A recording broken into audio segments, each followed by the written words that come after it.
വയനാട് പുനരധിവാസ പദ്ധതിയുടെ ഭാഗമായി നിർമ്മിക്കുന്ന വീടിന് ശരാശരി 25 ലക്ഷം രൂപയാണ് ചിലവ് കണക്കാക്കുന്നതെന്ന് നിർവഹണ ഏജൻസിയായ ഊരാളുങ്കൽ സൊസൈറ്റി. പദ്ധതിയുടെ ഭാഗമായി സമഗ്രമായ ടൗൺഷിപ്പാണ് വിഭാവനം ചെയ്തിട്ടുള്ളത്. ഡിസംബറിൽ നിർമ്മാണം പൂർത്തിയാക്കുമെന്നും Uralungal society chief operating officer Arun Babu News മലയാളത്തോട് പറഞ്ഞു.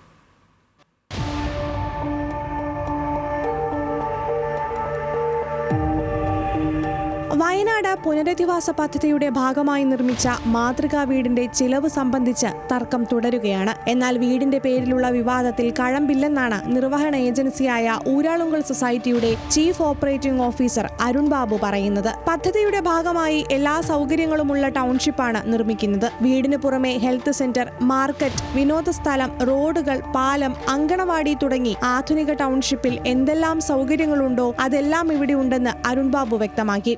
ഇൻഡിവിജ്വൽ വീടിനുള്ള വിലയായിട്ടല്ല, ഇത് കംപ്ലീറ്റ് ആയിട്ട് ഈ പറയുന്ന 65 ഹെക്ടറിൽ എടുത്ത സ്ഥലത്ത് ഒരു ടൗൺഷിപ്പ് ഡെവലപ്പ് ചെയ്യാനുള്ള മാൻഡേറ്റാണ്. അതിന് 299 കോടിക്കാണ് ഇത് ചെയ്യേണ്ടത്. അതിൽ ഒരു കമ്പോണൻറ്റ് മാത്രമാണ് റെസിഡൻഷ്യൽ ബിൽഡിംഗ് എന്ന് പറയുന്നത്. അത് 410ഓളം റെസിഡൻഷ്യൽ ബിൽഡിംഗ് ഉണ്ട്. അത് കൂടാതെ ഏതാണ്ട് 13 കിലോമീറ്ററോളം റോഡുകളുണ്ട്. ആ റോഡുകളെല്ലാം തന്നെ പ്രോപ്പർ എന്താണോ സ്പെസിഫിക്കേഷൻ വിഭാവന ചെയ്യുന്നത് ആ രീതിയിൽ തന്നെ ആയിരിക്കും ചെയ്യേണ്ടത്. അതിനകത്തൊരു കോംപ്രമൈസും വരുത്താൻ പറ്റില്ല.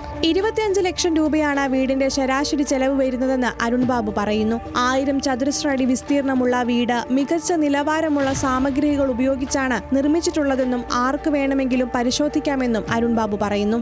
എക്സ്പെൻസ് ആകുന്നത് അപ്രോക്സിമേറ്റ്ലി ഒരു 25 ടാക്സ് ഇല്ലാതെ 25 അടുപ്പിച്ച് വരുന്നുണ്ട്. നമ്മളോട് പറഞ്ഞേക്കുന്നത് ഈ പറയുന്ന ടൗൺഷിപ്പ് ഡെവലപ്പ് ചെയ്യാനാണ്. അപ്പോൾ അതിൽ ചില വീട്ടിൽ നമുക്ക് ഈ പറയുന്നത് 25 എന്ന് പറയുന്നത് ചിലപ്പോൾ 26 ആയെന്നിരിക്കും. ബിക്കോസ് ആ ടെറൈൻ അങ്ങനെയാണ്, അതിൻ്റെ ഫൗണ്ടേഷൻ അങ്ങനെയാണ്. പക്ഷേ ഞാൻ പറഞ്ഞത് അവിടെ ചെയ്യുന്ന എല്ലാ ഐറ്റംസിനും മെഷർമെൻ്റ് ഉണ്ട്. ഓക്കെ, ഈ മെഷർമെൻ്റ് എടുത്തിട്ട് പ്രൈസിൽ ഗവൺമെൻറ്റിൻ്റെ റേറ്റ് ഉണ്ട്. ഓക്കെ, അത് നിങ്ങൾ മൾട്ടിപ്ലൈ ചെയ്ത് നോക്കിയാൽ മതി എത്ര വരുമെന്നുള്ളത്. മറ്റ് പ്രതിസന്ധിയില്ലെങ്കിൽ 410 വീടുകൾ ഉൾപ്പെടെ ടൗൺഷിപ്പിന്റെ നിർമ്മാണം ഡിസംബറിൽ പൂർത്തിയാകുമെന്നും ഊരാളുങ്കൽ സൊസൈറ്റി വ്യക്തമാക്കി. ന്യൂസ് മലയാളം, കോഴിക്കോട്.